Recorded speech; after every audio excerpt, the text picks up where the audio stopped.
Hey everybody, welcome to the WWE podcast. We have the WrestleMania Backlash review show in just 1 minute with a new voice, Kyle.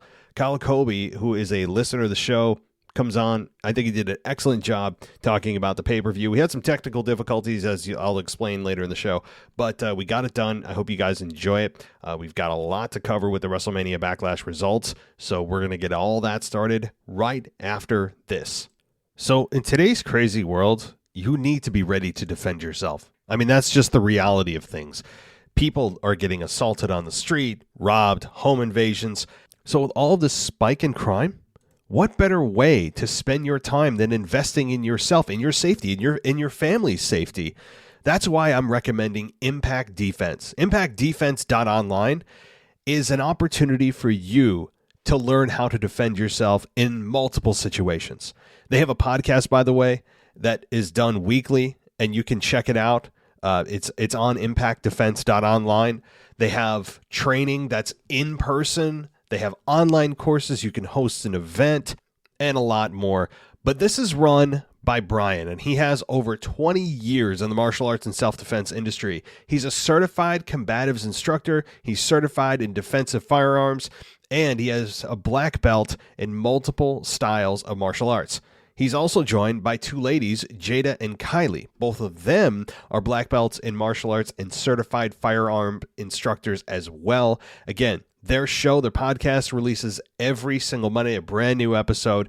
You can check out impactdefense.online for much more information. But guys, I can't stress enough right now, there is nothing more important than your safety. I don't know about you, but when I'm lying in bed and I hear a creak in the house, you always wonder, right? It's either a ghost or you're thinking, oh my God, somebody broke in, right? And imagine the helplessness that you could feel in that moment. But let them help you overcome that fear. Let them help you protect you and your family. Go to impactdefense.online today. Are you ready to live a more free, healthy, and abundant life? FoodForestAbundance.com is a community of passionate, freedom-loving people who want to build a free, healthy, and abundant society for generations to come. They're focused on creating a decentralized food supply by setting up forests on underutilized lawn space around the world. And this is just the beginning. They offer landscape design, blueprints, installation, maintenance tips, and a whole lot more. In these uncertain times, you want the peace of mind of having food security right outside your front door. They plan on growing food forest in every community, providing healthier food free from the supply chain. To learn more, visit foodforestabundance.com. Use the code FOOD22 and save 5%. foodforestabundance.com. This is WWE superstar Drew McIntyre, and you're listening to the WWE podcast.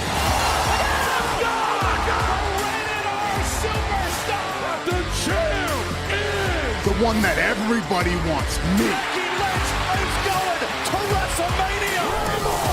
Claymore! Austin 316 says I just whipped your ass. This is my idol. You're going to acknowledge me. Hey everybody, welcome to the WWE podcast. We're here to talk WrestleMania Backlash, and a show that I think was pretty darn good. For what it is, a B pay-per-view. I thought it was pretty darn good, and I have a co-host tonight that I think would reciprocate that to some degree, so we're going to get into that. I just want to let you know off the bat that we did have a little technical problem.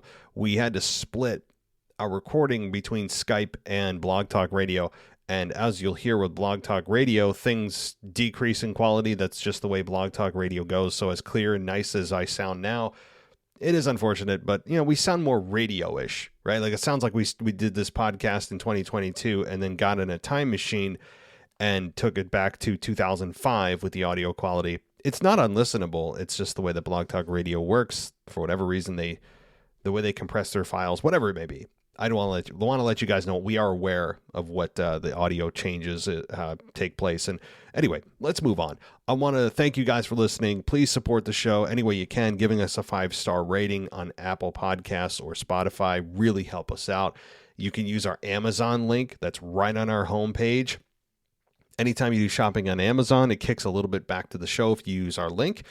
You can also go ad-free If you want to get rid of all the ads, you can do that by going to Patreon, searching the WWE podcast, or you can do it on our website, WWEpodcast.com. Go VIP. Use the code Roman at checkout. The discount code is Roman. It gets you 50% off your first month. It comes to $1.50 on our website. You get video and ad-free everything, as well as our exclusive our After Dark show. That's another episode's coming, I promise, guys. Episode 4, I think it is. And you can also do it on Apple Podcasts. Apple Podcasts offers ad-free as well. There's a subscribe button. You can do it there. So, all right. Well, that's enough of that. I don't want to waste any more of your time with my own personal plugs. I want to get right to the audio. I'll be back, what is it, tomorrow? With Anthony DeMarco as we wrap up the pay-per-view, look ahead to what could be going on this week in WWE. And then Tuesday's the Raw review, Wednesday's mailbag, and we're back onto our normal schedule until the Hell in a Cell live event, premium live event, which is on June 5th. So we have a solid 4 weeks between now and then, and we'll get back to the normal standard time, so to speak, starting this week. But thank you, everybody, for listening. Again, consider supporting the show any way that you can as we continue to grow. Thanks, everybody. As always, enjoy the show. Take care, and I'll talk to you next time. All right, everybody, welcome to the WrestleMania Backlash review show. We have a new co-host with us tonight, and a listener of the show, Kyle Cody, is with us, and I'm excited to talk to you about WrestleMania Backlash because we have so much to get to. But Kyle, welcome to the show. How you doing, man? I'm doing excellent. Thank you very much, Matt. That was a lot of fun. I was enjoying WrestleMania Backlash. Can't wait to talk about it. Yeah, I am just, I went into this pay-per-view looking at it and going, holy crap, they only have 6 matches. I mean, what are they going to do? Are they going to be okay? Are they going to survive with just 6 matches on the show? And honestly, to me, as looking at this as a whole, and then I'll ask you the same question, is looking at this from a high level, what kind of grade would you give it? And if I was to assign a grade, I would say it's like a B plus pay-per-view right now. Maybe I'm being underwhelming. Some people probably look at it higher, lower. I'd say B plus is probably where I'm ranking this pay-per-view. I thought there was a lot of really good wrestling, easy to understand. I don't think there were too many mishaps or things that they did that you went, huh, or scratched your head. So that's kind of at a high level how I looked at it. What about yourself? Well, I'm a little bit lower than you, but very close. I would say a B minus to C plus range for my grading. There were things that I expected to not be so great, and they were better. And then there were some things that I expected to be better, and they let me down. I thought some of the wrestling wasn't as good as I was hoping, but it wasn't terrible in any way. I don't think anything was like horrible. So, and there were spots that I really, really loved too that I can vividly remember me enjoying. So yeah, I'm probably somewhere in the B minus range is what I'd give it. All right, so you're within the ballpark of where I am, although not as high on it. So I think that there maybe some of the reasoning for that is that I went into this pay-per-view, I guess, with kind of low expectations. It's a B pay-per-view. It's right off of their biggest pay-per-view of the year. You know it's going to be a fall off of a cliff type of a pay-per-view just because that's the cyclical nature of wrestling. And so that's maybe what explains it. But let's dive into it. And we open with Cody Rhodes and Seth Rollins. So without me saying a word, Kyle, I'll let you take this one first. What'd you think? I really enjoyed this match. I knew that they weren't going to be able to really top what they did at WrestleMania, but I think they came close to, getting almost just as good as a match as they had at WrestleMania. I was pleased with a lot of the chemistry that they have. They know how to do a lot of counters off each other. In this match, that's what it was all about. It was about Seth Rollins trying to think of, okay, what's Cody going to do? I've been scouting him for a while. Okay, I've got a counter for that. And they just kind of went back and forth and back and forth. Yeah, and I thought the match was done very well. The finish, I guess some people thought it was a little sketchy. I can understand that. Nobody really wants to see, a roll-up win, and it's even more strange when you have your babyface do the roll-up win. But I'm okay with it. I think it opens the door for a third match. I'm pretty sure a lot of people predict this going to Hell in a Cell. I don't know. What do you think? Yeah, so definitely going to Hell in a Cell. Now, is it going to be inside the cell? We'll have to wait and see. There's other programs that you could look at and go, that one may be deserving too. But inside the cell, I think inside the cell, these two could kill it regardless of whether it's in the cell or not, I think it's going to be amazing. I put out a tweet. I said, okay, I'm voting for a 60-minute Iron Man match with these two. I mean, they could go that long. They have really good chemistry. I mean, they are some of the best workers right now that pro wrestling has to offer, bar none. You're right. This was a counterfest, but it's okay. It's almost as if you're playing 2K22 and you know exactly when to hit that reverse button, and they just kept doing it, and you're wondering who's going to hit that big move. And Cody hit the Cody cutter. We got a kick out. We had a perfectly placed frog splash from Seth. We got the pedigree. I mean, and they had a really nice set of false finishes, especially leading into the finish of the match. And when you finally got there, like you mentioned, yes, the pulling of the tights was a little weird. However, they justified it by having them say, the announcers say, well, essentially it's tit for tat, right? Like you knew that with the heel doing it, that the babyface just doing the same thing and doing, just trying to counter it was justified. I mean, so that's their reasoning, is that Cody did it only because Seth tried it. And but still, it is a tainted victory a little bit. And I think the reasoning, I don't hate that as much as I hate roll-ups, just because Seth right now is so good but constantly losing, that if they're going to do another false or another loss for him, that it's got to come with a little bit of an asterisk of like, okay, he lost, but the tights were pulled on him. So I don't know. What do you think about that? Do you think they did it just to kind of save Seth a little bit?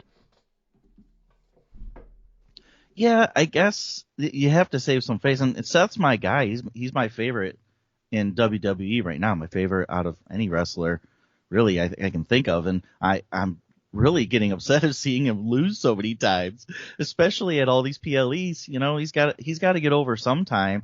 So I guess this was their way of saving him, since he's been losing so much. They're like, okay, well, you're going to lose, but it's going to be, a little bit of a cheap loss to you. So I guess they're trying to help cover up a little bit.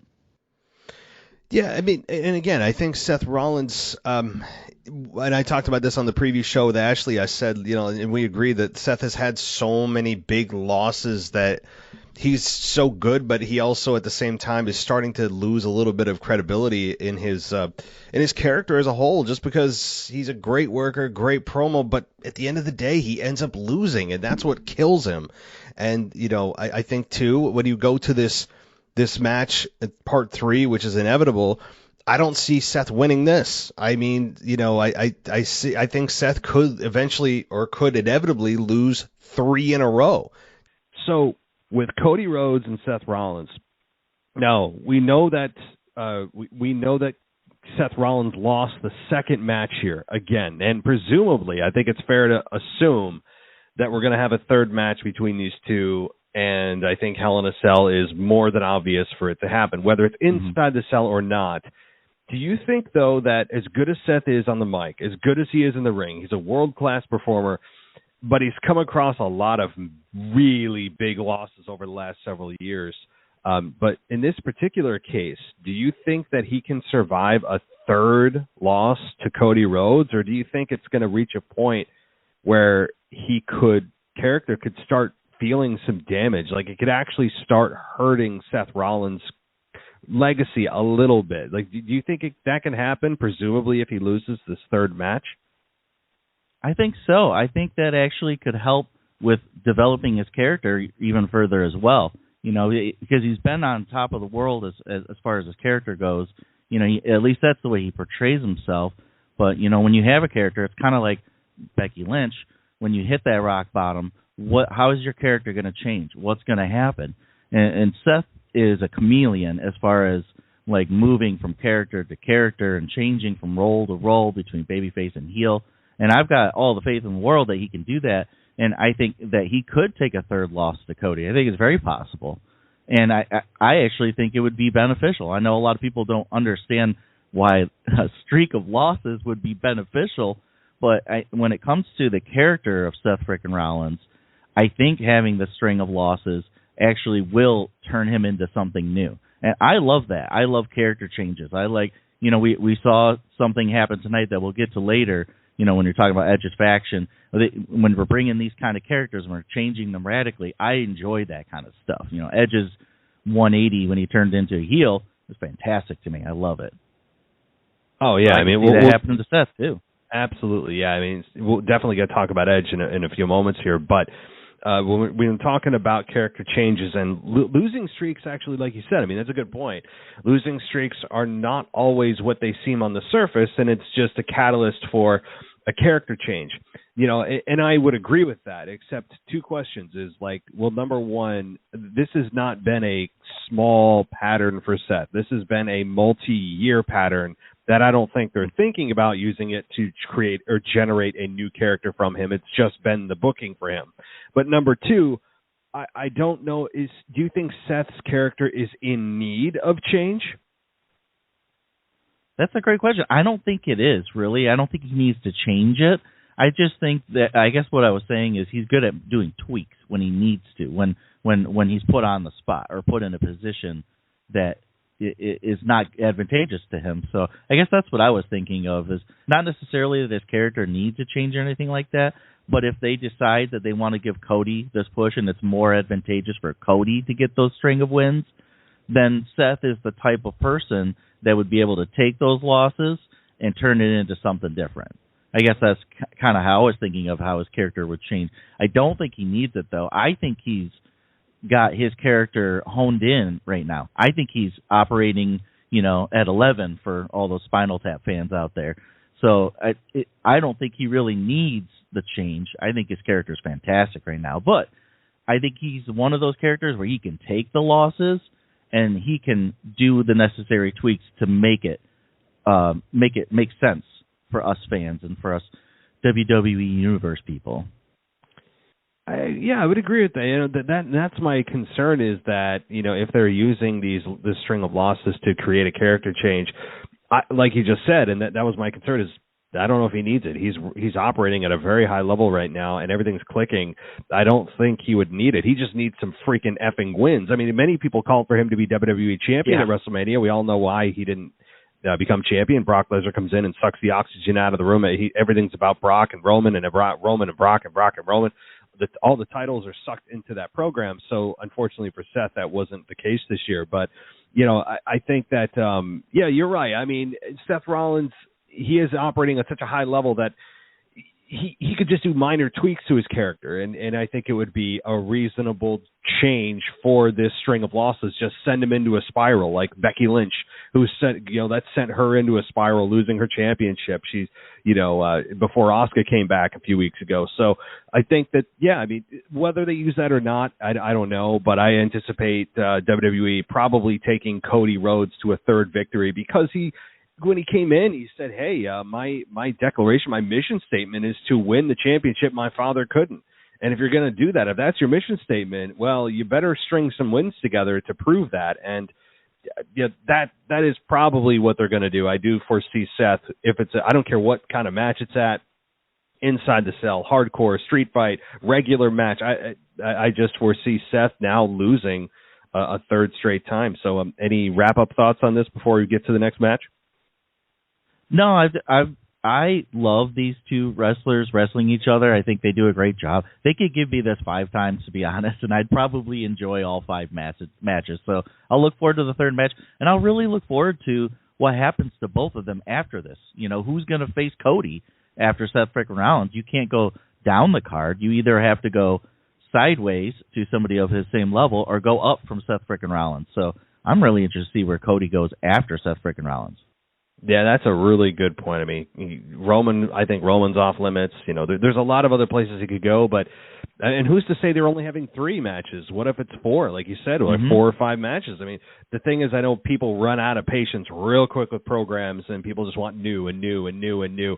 I, like yourself, am more open to longer programs if it makes sense and they're having kick-ass matches. So I'm assuming it's 3, but what if it's 4 or 5 matches and then Seth picks up a couple of victories in between? So, yeah. All right, well, let's move on. Omas versus Bobby Lashley, and in this one we saw Omas win. I think a lot of people predicted that Omas would win in the exact fashion that this happened. That's not a bad thing. This match was exactly what you thought it would be. I don't think it was a train wreck. I think it was a palate cleansing type of match that it was very different given Omas's his size. It limits him on what he can do. It's going to feel different because, hey, the dude's 8 feet tall. I mean, he obviously can't be doing 450 splashes and doing suicide dives.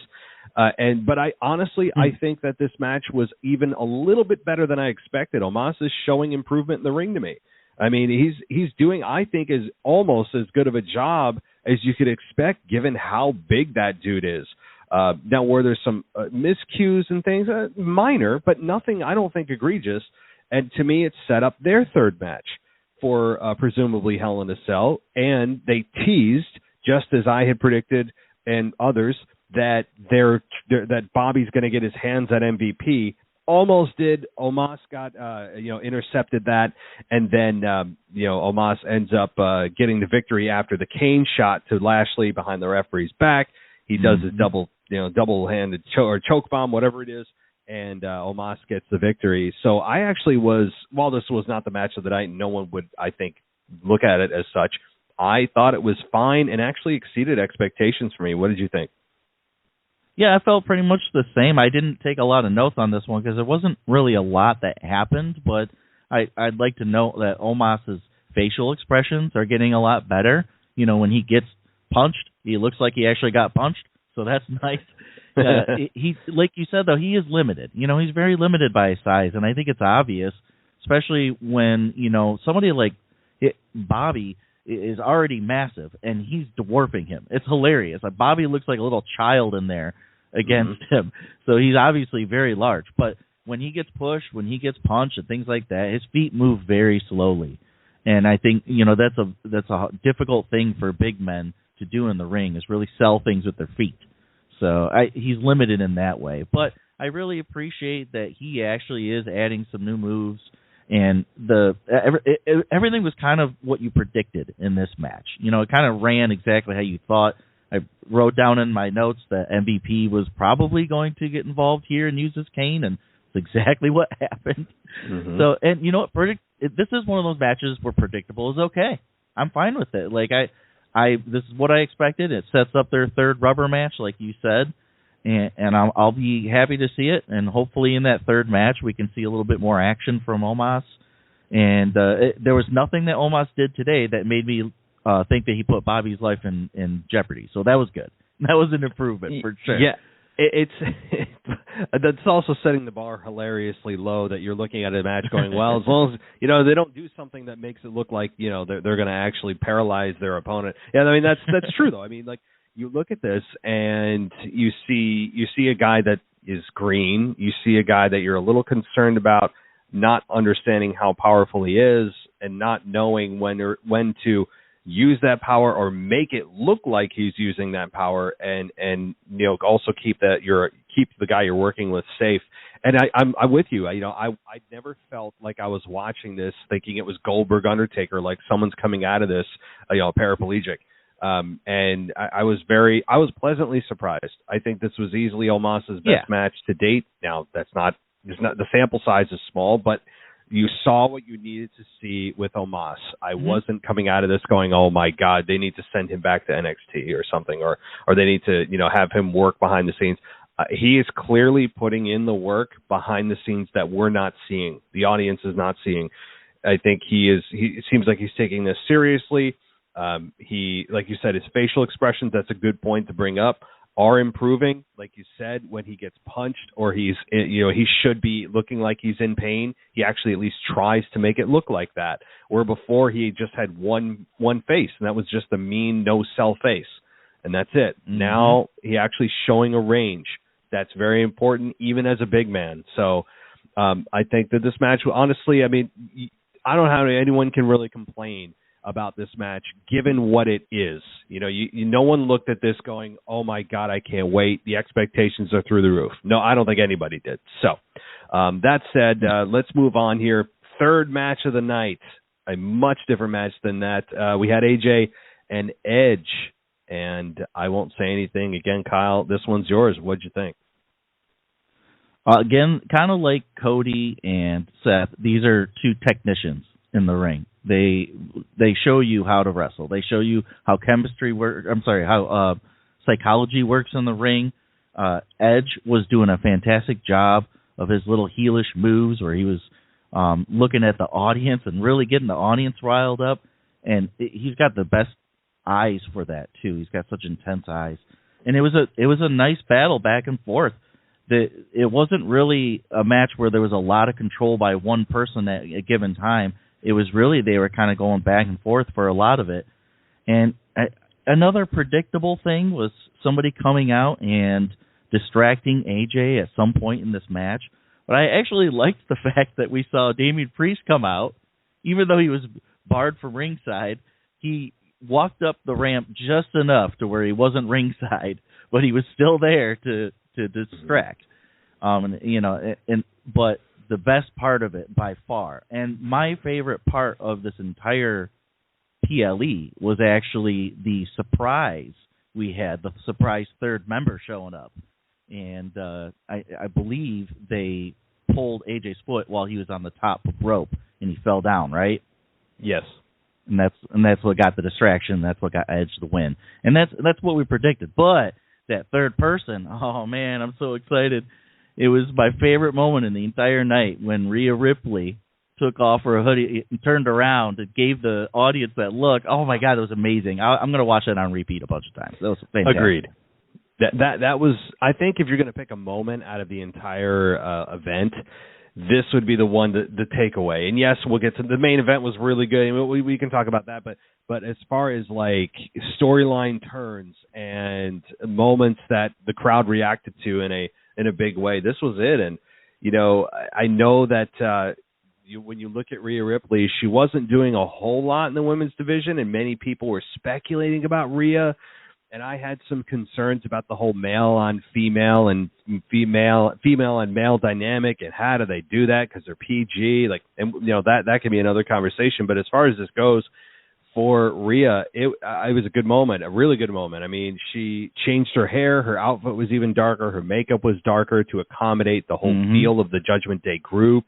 I liked how, since Rhea is such a strong and muscle-bound woman, that in the hoodie that she had on, that you weren't really sure if it was a guy or a girl, because she's so broad-shouldered that you didn't really know until she took the hoodie off. I mean, if anybody else in that women's division, before she even took the hoodie off, you'd know, oh, well, that's clearly one of the females are underneath that hoodie. But with her frame and how big she is, it left a little bit of mystery, and the crowd really popped for that. And I agree. I was really excited about that. I predicted it was going to be Tommaso Ciampa, or just now known as Ciampa. I thought he was going to join, and he still could. I mean, Finn could also still join. Yeah. We still have some people floating out there that are possibly out there to join the group. But having Rhea Ripley join was a hell of a moment. This, to me, was a really good match. I had no problems with the match itself. I was a little concerned about the safety of Edge for the Styles Clash, because his head was like an inch from the mat. And I know they did a very good setup to it with Edge tangled up in the ropes. But I was like, oh, man, there was zero margin for error there. Did you catch that too? No. Oh, yeah, because he's so much taller. He's so much longer than AJ. And so when AJ was trying to get him up over his shoulders like that, Edge's head was basically touching the mat already. Yeah. But they coordinated well, and Edge helped out a little bit by walking his hands, slightly to get him away from the rope. So, and that's the professionalism right there of those two people, knowing exactly what they need to do to make that spot work.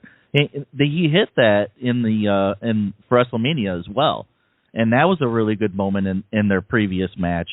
And when they did it here, I didn't think it was going to be as good, but it was actually. The way that they, like you said, they worked it off the top of the rope. Edge was caught upside down on the top rope, and then AJ got him that way. That was a really good way of doing it.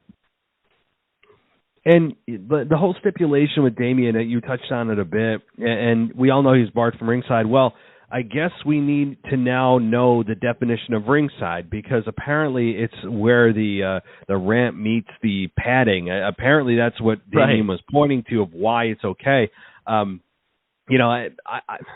Is it something I'm a little annoyed at? Kind of, because that's like ringside to me is you stay in the back. Like that's just kind of understood. But if we're going to get technical, they defined it down even further to ringside is this. Now, will they forget this for another match in a month or two when someone else in another program is barred from ringside and that person just stays in the back when we were shown in this particular match that they could come all the way to that line? Probably. I mean, it's all they do a lot of things out of convenience, and it's whatever. I had a little more of a problem with him actually being in the ring with Balor. Like, then you're actually at ringside. Like, then you're in the ring. Like, but yeah, that was really weird. That was weird. However, it wasn't Damien's volunteering of getting into the ring that was the problem. I mean, he was essentially brawled in there by Balor. Like Balor, in some respects, kind of pushed him into the ring. It wasn't Damien voluntarily going in himself. So I think that's probably the excuse for it. But it was a little weird, right? Like you brought someone from ringside and they're in the ring brawling with somebody else. I mean, I don't know how that works, but the big takeaway here are two things. The match, I think that was I had no issues with the match. I thought it was very good. Two technicians, two students of the game, two guys that probably has 30, 40 years of experience between them. You knew what kind of match you were going to get. I loved what they put together, and the even bigger takeaway that I'm sure most people are going to talk about probably out of the entire pay-per-view is Rhea Ripley joining this group. You're listening to the WWE Podcast. We'll be right back after this short break. Are you ready to live a more free, healthy, and abundant life? FoodForestAbundance.com is a community of passionate, freedom-loving people who want to build a free, healthy, and abundant society for generations to come. They're focused on creating a decentralized food supply by setting up forests on underutilized lawn space around the world. And this is just the beginning. They offer landscape design, blueprints, installation, maintenance tips, and a whole lot more. In these uncertain times, you want the peace of mind of having food security right outside your front door. They plan on growing food forest in every community, providing healthier food free from the supply chain. To learn more, visit foodforestabundance.com. Use the code FOOD22 and save 5%. foodforestabundance.com. So in today's crazy world, you need to be ready to defend yourself. I mean, that's just the reality of things. People are getting assaulted on the street, robbed, home invasions. So with all of this spike in crime, what better way to spend your time than investing in yourself, in your safety, in your family's safety? That's why I'm recommending Impact Defense. ImpactDefense.online is an opportunity for you to learn how to defend yourself in multiple situations. They have a podcast, by the way, that is done weekly, and you can check it out. It's on ImpactDefense.online. They have training that's in person. They have online courses. You can host an event and a lot more. But this is run by Brian, and he has over 20 years in the martial arts and self-defense industry. He's a certified combatives instructor. He's certified in defensive firearms, and he has a black belt in multiple styles of martial arts. He's also joined by two ladies, Jada and Kylie. Both of them are black belts in martial arts and certified firearm instructors as well. Again, their podcast releases every single Monday, a brand new episode. You can check out impactdefense.online for much more information. But guys, I can't stress enough right now, there is nothing more important than your safety. I don't know about you, but when I'm lying in bed and I hear a creak in the house, you always wonder, right? It's either a ghost or you're thinking, oh my God, somebody broke in, right? And imagine the helplessness that you could feel in that moment. But let them help you overcome that fear. Let them help you protect you and your family. Go to impactdefense.online today. Welcome back to the WWE Podcast. Let's get back to more great wrestling audio.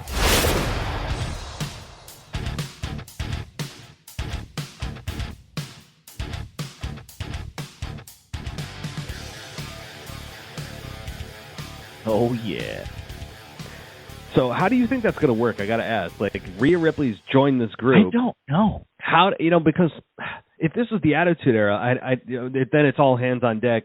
The rules are the Wild Wild West. Men can hit women, women can hit men. But in this case, like, does Rhea go off on her own kind of like program? She captures the women's championship and doesn't really get involved in what's going on with Edge, or does she just stick with Edge's group? And because she's a woman, no one can retaliate because that's WWE rules. But she's also slugging the men, low blow, interfering. This is a tricky thing, and that's the one thing I was really wondering how they're going to navigate. Yeah, well, they've had Charlotte beating up Drew Gulak for the last several weeks, so it wouldn't surprise me if they had Rhea interfering in some men's matches. Damien Priest is out there against Finn Balor, and then here comes Rhea Ripley and does a little distraction or some kind of move on the outside of the ring. So I could see it working that way, but only in the sense that it would be a distraction. They obviously can't have full-on matches unless they were supposed to do some kind of couples match like they did The Miz and Maurice. But that can't happen because there's really no other couples for them to face at this point. So right. I don't know how they're going to work that in, but what I would assume is maybe Edge will be helping Rhea with her matches more often.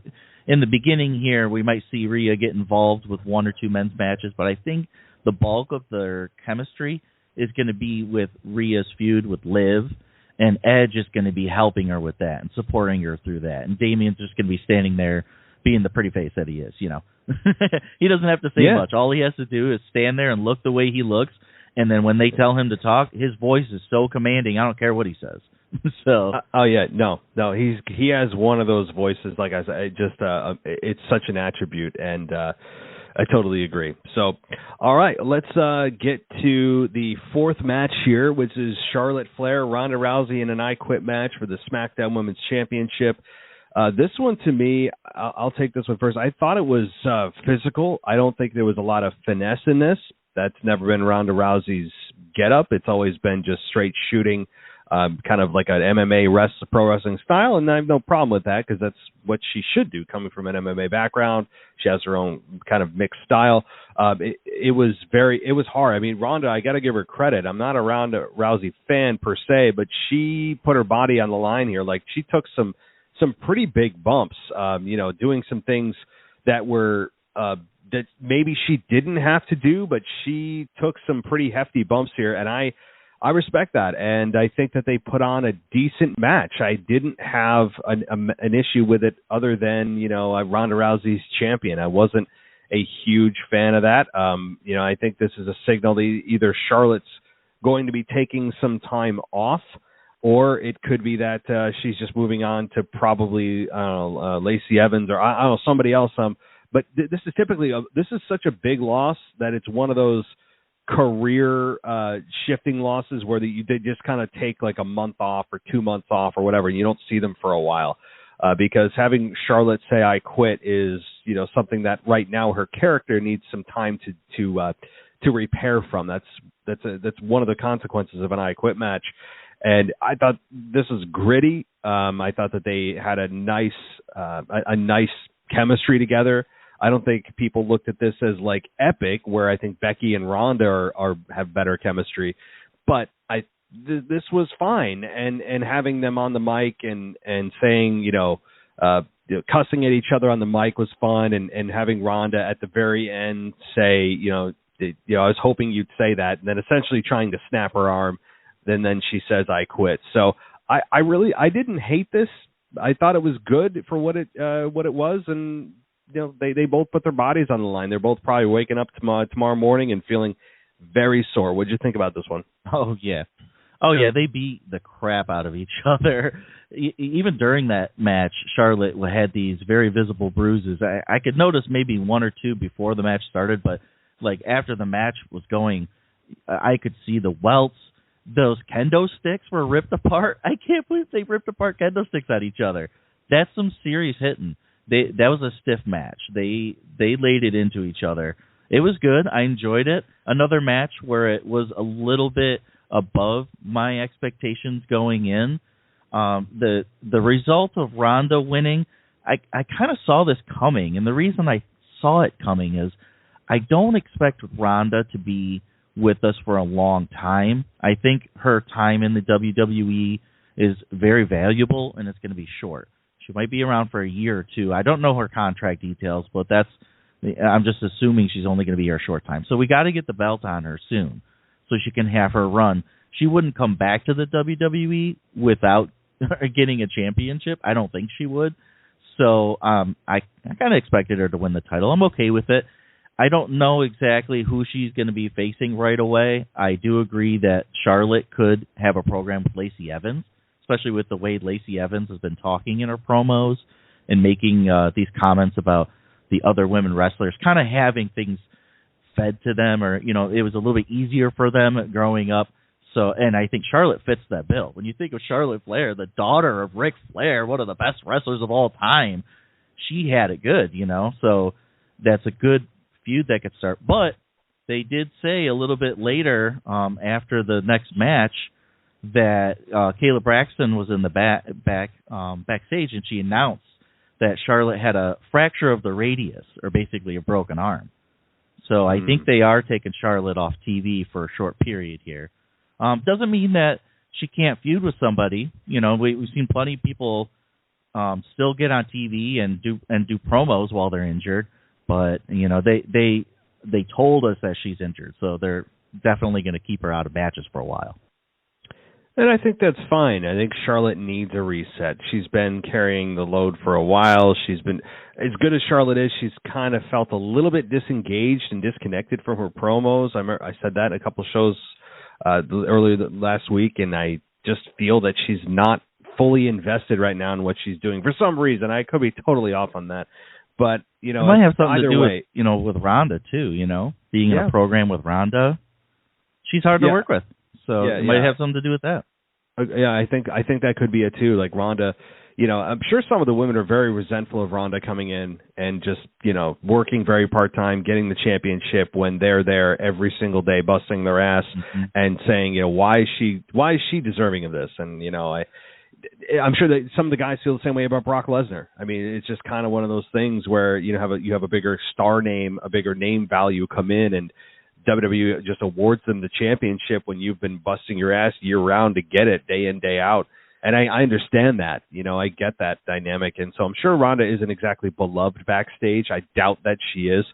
But, I mean, again, we're not backstage. It's my assumption from a 100-yard view. But anyway, I thought this match was good. I thought it delivered on what it needed to do. The crowd seems to still be behind Ronda, and I'm kind of disappointed about that. I think there's a really good heel run in Ronda that we haven't seen yet. I really, really want to see a heel Ronda. I think we'll probably work with Bayley, a returning Bayley, for the Hell in a Cell event. That's just my guess.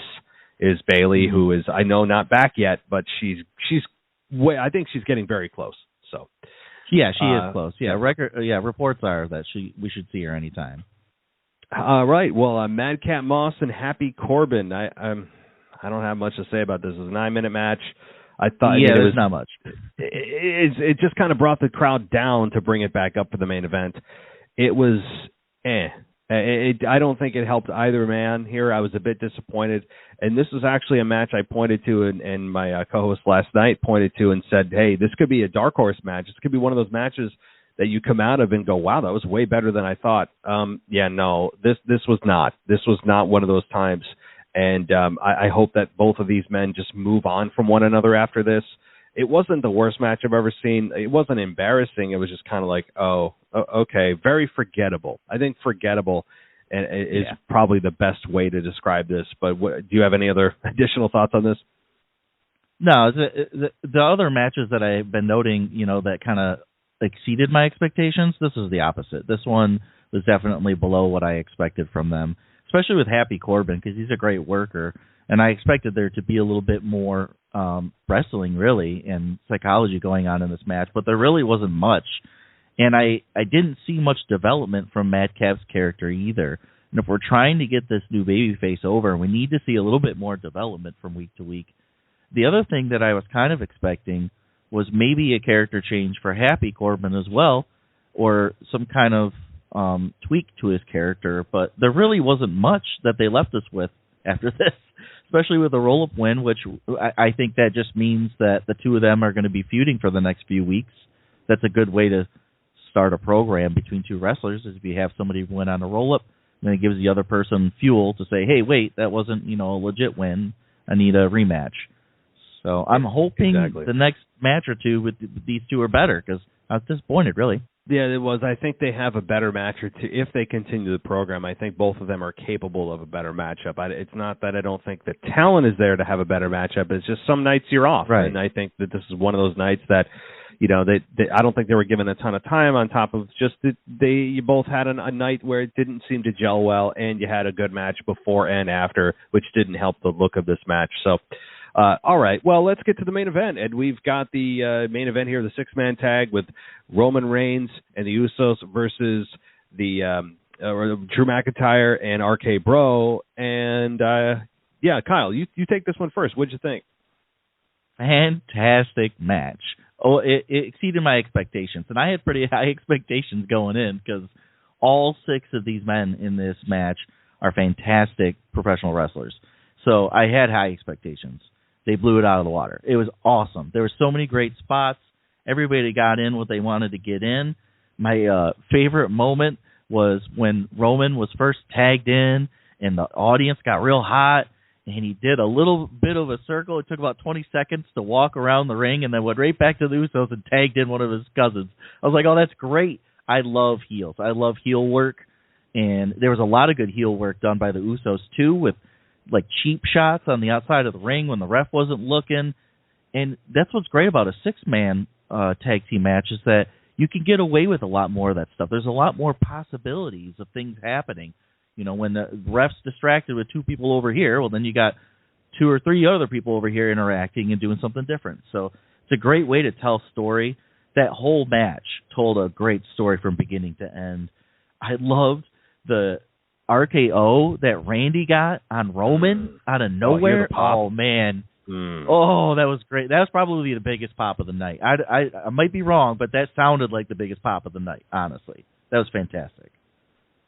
And it was great. I don't know what else to say about it. It got me popped several times.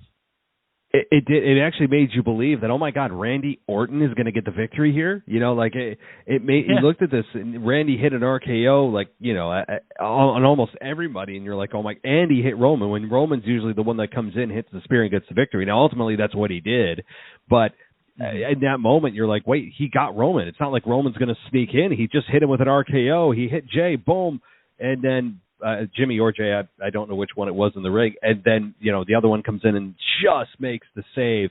But that was a moment that the crowd got on their feet. It probably was the biggest pop of the night, followed very closely by, I think, Rhea Ripley joining the Judgment Day group.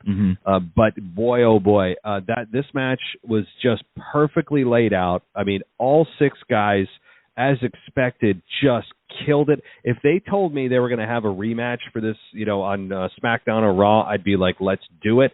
Yep, give me it again. Exactly. I mean, was I a little bit disappointed? And am I still a little disappointed that for 5-6 weeks that they built the unification match for the tag team titles, they didn't deliver on? Kind of. I'm still a little disappointed that they didn't give us that, because I want to see who's the unified tag team champions. But if they're looking at this, and you're looking at this, and fans are looking at this, saying, "Well, we got a kick-ass match," it does soften the blow and put a little deodorant on the fact that we didn't get the match that they told us we were going to get for a month and a half. So there is that. Yeah. Like, we can lean on, okay, we didn't get that, but boy, was that a great match. And it was a really good match. It's one of those rewatchable matches. Is it match of the year? I don't know about match of the year contender. It's certainly one of the better matches I've seen this year. And I think that it's rewatchable. The crowd was super into it. I got to give the crowd a lot of props tonight, because they were in this pay-per-view or in this premium live event from start to finish. Like, even in the low spot, like they were hot. And you would think by the end of the night they're burnt out. They gave those guys, all six guys, as if it was like the first match on the show. I mean, they gave a lot of energy. So I give the crowd a lot of props. Everyone involved. Of course, Roman comes in and gets the spear and the victory as expected. I don't think a lot of people predicted that Roman was going to lose this match simply because Roman's on that team that you don't want him to take a loss, that he hasn't had a loss. And I actually don't know if he's even had a non-title loss since he came back as a heel in 2020. So if you're going to do that, recall. So we'll go with no. And I think that having that on that cloud hanging over his head, that you're not going to give his first loss in a 6-man tag match. You want to be able to say he's been undefeated since X date. Mm-hmm. So with that over their heads, I think they were forced to make this booking a Roman Reigns victory again. But that's fine because now we're with Drew and Roman. I got to ask, are you excited about Drew and Roman? Yeah, I'm here for it, for sure. I think Drew is at the top of his game, too. I think his character's really gotten to where he needs it. He's got the entire package now. You know, before maybe he was lacking a little bit in the ring or lacking a little bit here in his promos, but I think he's got everything going really well. And this is the person that I think would feud best with Roman. I actually want to see Randy feud a little bit with Roman, but I know that's not going to happen, and I thought maybe when they originally had this whole tag team unification announced between RK Bro, and the Usos, I thought that maybe that would give some tension between Roman and Randy specifically, but then they added Drew in, and I'm like, oh, that makes total sense. And I think Drew needed that to get him involved with the Usos. It was a great way to do it, too. When they had that backstage segment a few episodes ago where Randy and Drew were talking, and they kind of made amends, and then we've seen little pieces of them becoming friends together. That's a great story they told, too. And all of these stories are culminating with this 6-man tag team. So although it wasn't what we expected or what we wanted, I thought it blew my expectations out of the water. Me too. I went into this, and you knew all 6 guys who are ultra talented. All 6 are ultra talented. Legends, some of them. You're going in going, well, this is going to be, it's guaranteed at least to be a good match. I mean, that is the baseline, basement, like bare minimum that you're going to get is just you're going to come out of it and say, that was a good match. I think most of us came out of there and saying, this was a great match.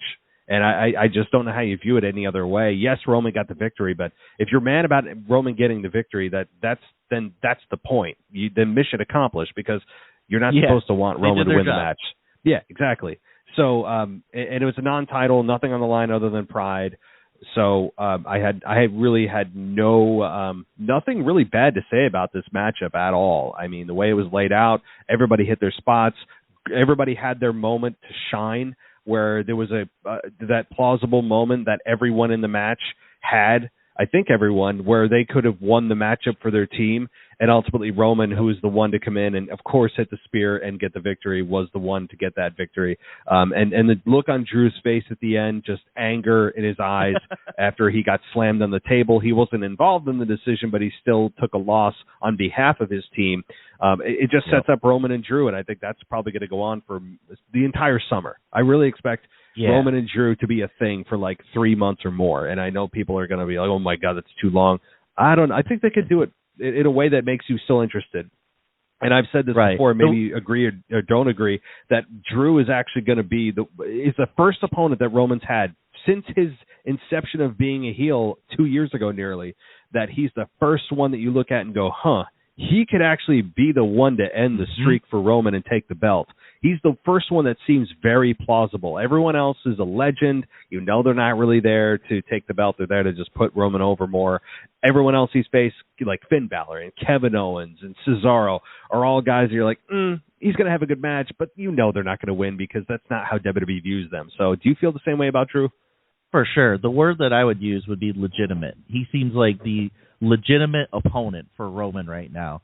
Like I said, I'm ready for it. And the way that they look at each other, too, is just building the fire within me to see that match. The way that Drew was staring down Roman when he was giving those chops to either Jimmy or Jay, I can't remember. It really burnt that fire between the two of them. And so I'm feeling it. I'm ready for a nice long feud between these two. I'm like you, a little bit more old school. I like the slow burn. I like the longer stories to play out. So, I'm ready. I'm basically what I'm saying to everybody is buckle up. make sure you have your snacks and you went to the bathroom because this is going to be a long car ride. Get ready. Yeah, it's going to be one of those ones where some of you lost my mic here. Some of you in a month are going to be saying to the person driving, "Are we there yet, Mom? Are we there yet? Are we there yet?" And they're going to have to say, "No, honey, we're not there yet. We've got a while." And so some of you are going to be very impatient about this program and want either Drew to just take the belt or have this program be a one and done. It's not going to be a one and done. WWE has been eyeing this particular feud for a long time, as they should have. They should be, because Drew and Roman haven't crossed paths in Survivor Series 2 years ago that we're all supposed to forget happened. But in WWE land, they haven't crossed paths. It might as well be 10 years, because they're not going to acknowledge that matchup, I don't think. If they do, I'll be surprised, where Roman did pick up the victory in that completely meaningless exhibition Survivor Series match that they had 2 years ago. But outside of that, they have not crossed paths at all. They knew that they were waiting for Roman to get out of the 18-year-long program with Brock Lesnar. They finally have done that, and now you have Drew and Roman, and it's going to be a long ride, but one that I don't know if it's going to end with Drew as champion. I really don't know, because every other one that he's had for 2 years, you go, yeah, it's going to be fun for a few months. Roman's going to retain. Like I've said that for years, literally almost years now, plural. And again, like you said, the legitimacy of Drew, what he brings to the table, he's still relatively young, where they could take this victory and really help propel him. There's a very strong case, the strongest case we've had to make for Drew to be the one to take it off Roman. If you're going to put me on the spot, I'll put myself on the spot. Do I think Drew is going to take the belt off Roman ultimately after all their matches over the next several months? I don't. I don't think Drew is going to still be the one to do it. And I hope I don't even know if I hope I'm wrong. I don't know. But if you're going to put me on the spot, I still think Roman retains after all is said and done through the summer. What do you think? Yeah, I agree. I think they're going for that 1,000 mark, the 1,000 days as a champion, trying to break records. So I see him holding on to that title for a really long time. He might possibly drop one title. He might possibly draw the WWE Championship. But I see him holding on to the Universal for a very, very, very long time. I predicted a while ago that they were going to have their rematch for the titles at WrestleMania 2023, which is a long time away. So I might have overshot that a little bit. It might be sooner than that, but I don't see Roman losing it until maybe then. Wow, yeah, I'm with you. And, well, even then, when you're looking at this, a lot of people have predicted The Rock. I think The Rock is very plausible for WrestleMania 39. Mm-hmm. I don't want The Rock to win the championship. I like The Rock. Most people love The Rock. But he's not there for a title run. I mean, the guy's got 100 billion things. He's managing the XFL. He's talked about running for a political office like president or whatever. He's got his hands in 18 movies. He's got, whatever else. He's got his Young Rock show. Like, he's got so much going on. The dude doesn't need to go on a title run. I would actually argue very strongly against The Rock winning the championship if he still has it at WrestleMania 39. So would you advocate for The Rock? That match is going to happen, but do you want The Rock to win the championship though? No, I don't. No, I don't want anybody that's only going to be here for a short time to take the title off anybody. I don't like that. I believe the title should be held by somebody that's going to be around for a long time, or somebody that's, like an Edge, or somebody that's been around a long time. Excuse me, or somebody that is going to be around a long time, like Theory, somebody that's up and coming. Not saying Theory deserves a shot at the Universal Championship. I'm not saying that. I'm just saying that I like to see my title holders be around for a long time. And The Rock's not going to be around for a long time if he comes back. And that's why I think Ronda got the championship now, is because I don't think she's going to be around for a very long time. Got to get the belt on her now before it's too late. And I am expecting to see The Rock, but I don't expect him to win any championships. Yeah, no, I don't either. I want it to be a non-title match. Like that would mean, though, if it's going to be a non-title match, that the Roman has to drop the belt before 39. And I don't know if he's going to drop it before 39, because then they'd put their 1,000 day in jeopardy. So if The Rock comes in and he loses and he leaves, it's, then I guess that's the only way to do this. But if you do that, most people are going to know, 99% of people are going to know, unless you're a new wrestling fan, that, oh, well, it's cool The Rock's back. It's fun. His catchphrases are cool. This match makes total sense. But with the title on the line, that completely shows WWE's hand that Rock's not going to win because they're not going to put the title on The Rock. So I think it would be much more interesting to have it be a non-title match. Roman drop the belt to somebody else that maybe Survivor Series, Royal Rumble, whatever, get the belt off of him. Then it's about The Rock and Roman non-title, and it makes the outcome much more unpredictable. You throw that championship in there, and Vince loves to throw everything in that main event, thinking that more is better and he'll make it bigger. This will be a massive detractor from that match because everyone and their mother is going to know what the outcome is if the championship's on the line. Right. And the only reason I can see them doing that is just trying to maintain the legacy that they're building for him right now. And he beat John Cena, right? And to beat The Rock, he's just kind of crossing people off his list. So it wouldn't surprise me if they had a match where he still had the championships and The Rock lost to him, because I don't think there's really nothing lost by doing that. But yeah, I would agree with you. It'd make much more sense if he didn't have any championships on him. It should be a non-title match for sure. Mm-hmm. Yeah, but do I think Vince is going to do that? If I was, probably not. In all the years that I've been watching, you're going to look at this and go, nah, Vince is going to make it a title match. If we're going now, again, guys, we're booking out freaking 10 months. But anyway, if we get back to this pay-per-view and we look at this just in and of itself, I think that Roman Reigns, this is the right way to book this matchup. Roman gets the victory. You continue to hate Roman. You continue to want to see somebody, for God's sakes, please stand up and kick his head off. And Drew will be the guy, at least the most plausible guy. I think that if you're really invested in seeing Roman drop the belt or take a loss or finally someone come along, this is your best chance so far in 2 years. So, I mean, you could hang your hat on that. I really wouldn't be shocked, nor would I be angry if Drew actually does. Now, if Drew actually does, and he actually takes the belt from Roman, say, at SummerSlam, I'm going to look at it and go, cool. I think that he is definitely believable to be the one to do it. You could build on this. I'm not angry at all. I would not hate. Would you be annoyed that it wasn't somebody younger, like an NXT star, or would you go, no, okay, I'm cool with it? No, Drew deserves it. He had the championship title while COVID was going on, and he didn't have any live audiences to share it with. So he deserves that moment, and so I would definitely give it to him. And I think he would be a great defender. He'd be one of those baby faces that could defend their title very well, and the crowd would be behind him every single time. I don't think that anybody would want to see him lose it. I'm down for it. I'd take it off Roman. He'd be the only person that I would be okay with right now.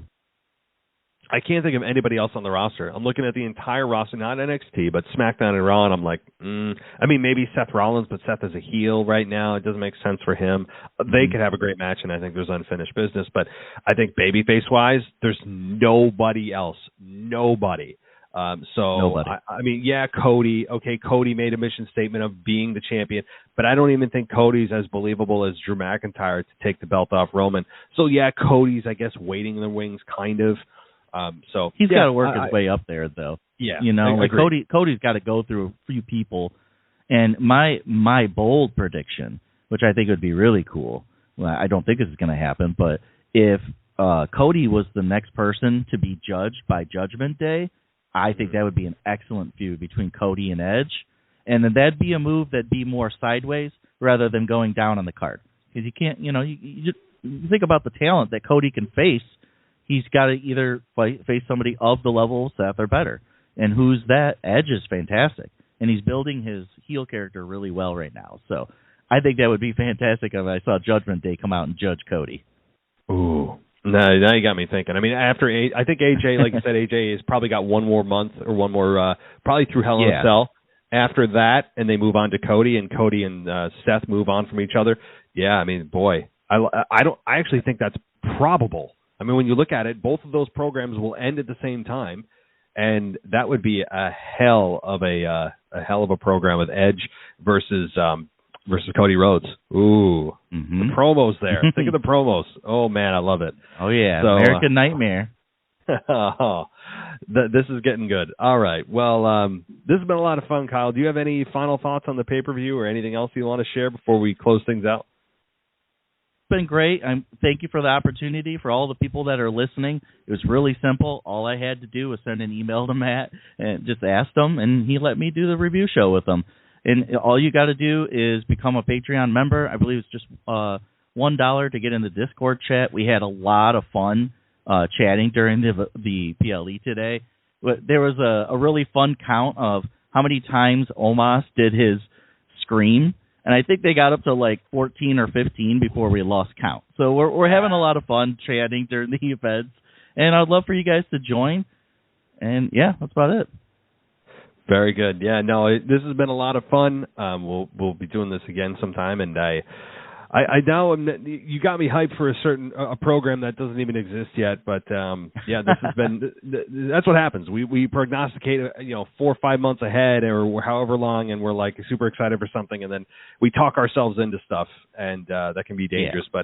But good stuff. I really appreciate you coming in, Kyle. And for those that didn't know behind the scenes, tons of technical issues on my end and across the board. So if you're noticing the audio is a little bit different in quality, it's because I'm using a server. I'm not on my normal space. So, but anyway, Kyle, thank you so much for coming on tonight and doing the review. And you have yourself a good night. You too. Thank you very much, Matt. Take care. So in today's crazy world, you need to be ready to defend yourself. I mean, that's just the reality of things.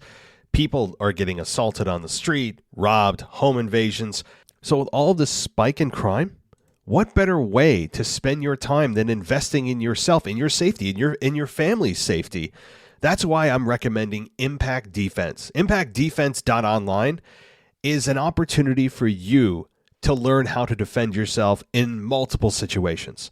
They have a podcast, by the way, that is done weekly, and you can check it out. It's on ImpactDefense.online. They have training that's in person. They have online courses. You can host an event and a lot more. But this is run by Brian, and he has over 20 years in the martial arts and self-defense industry. He's a certified combatives instructor. He's certified in defensive firearms, and he has a black belt in multiple styles of martial arts. He's also joined by two ladies, Jada and Kylie. Both of them are black belts in martial arts and certified firearm instructors as well. Again, their podcast releases every single Monday, a brand new episode. You can check out impactdefense.online for much more information. But guys, I can't stress enough right now, there is nothing more important than your safety. I don't know about you, but when I'm lying in bed and I hear a creak in the house, you always wonder, right? It's either a ghost or you're thinking, oh my God, somebody broke in, right? And imagine the helplessness that you could feel in that moment. But let them help you overcome that fear. Let them help you protect you and your family. Go to impactdefense.online today. Thanks for listening to the WWE Podcast. Don't forget to subscribe on your favorite podcast app so you don't miss a show, or head to WWEpodcast.com. And for all of these shows ad-free, head over to patreon.com/WWE Podcast. Until then, we'll see you next time.